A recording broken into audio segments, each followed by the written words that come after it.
ચાલો જય શ્રી કૃષ્ણ બાળકો.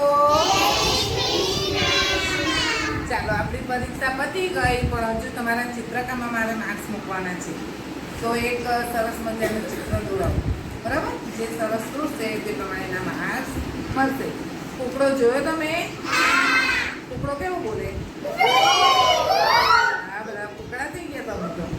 આપણે કૂકડાનું ગીત ગાયેલા ને, તો એકદમ સહેલી રીતે કૂકડાનું ચિત્ર કેવી રીતે દોરાય તો તમને હું શીખવાડું, તમારી સાથે દોરતા જવાનું, બરાબર ને? ચાલો બધાનો હાથનો પંજો, ચાલો આ રીતે તમારો હાથ અહીંયા પંજો આ રીતે મૂકવાનો છે.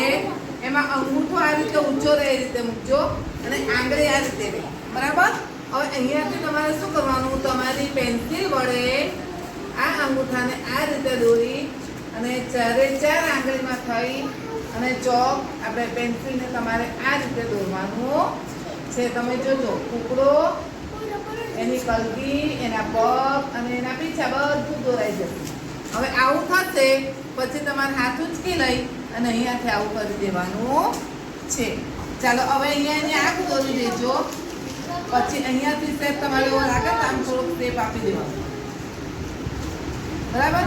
હવે અહીંયાથી આ રીતે કરવાનું આમ, અને અહીંયાથી એની કલગી આવે ને કૂકડાની, એ કલગી તમારે દોરી દેવાની. અને અહીંયા એના પીછા થઈ ગયા. હવે અહીંયાથી તમારે એના પગ આ રીતે દોરી દેવાના છે.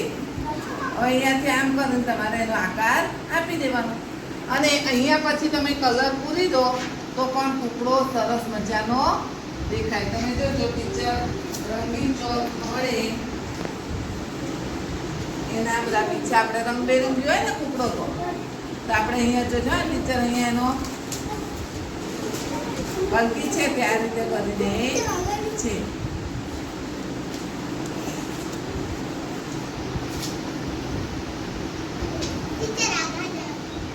પછી અહીંયાથી તમારે એવું લાગે તો અહીંયાથી આ તમારું છે ને જે પીછાનો ભાગ એમાં આ રીતે તમારે કરી દેવાનો અલગ અલગ કલર.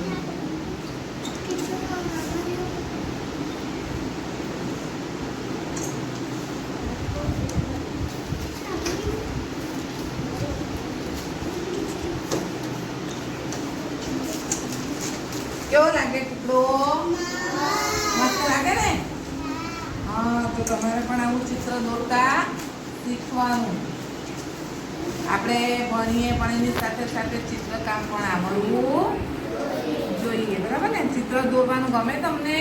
હા, તો આ રીતે કૂકડાનું ચિત્ર દોરી દો. પછી હું જોઉં છું, બરાબર ને? જેનું જેવું દોરેલું હશે તેવા એને માર્ક્સ મળશે. હવે તમારે આખો આમ કોઈ કલર કરવો હોય તો કૂકડાનો કલર કરી દેવાનો. તમને જેવા રંગ ગમે તેવી રીતે તમારે આખો કૂકડો કરી દેવાનો છે.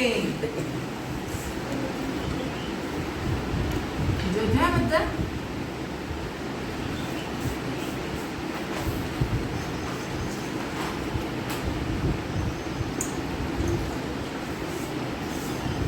એની ચાંદ પણ તમારે રંગી દેવાની.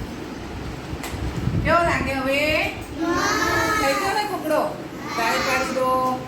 દોરી કાઢો. ચાલો ચાલો.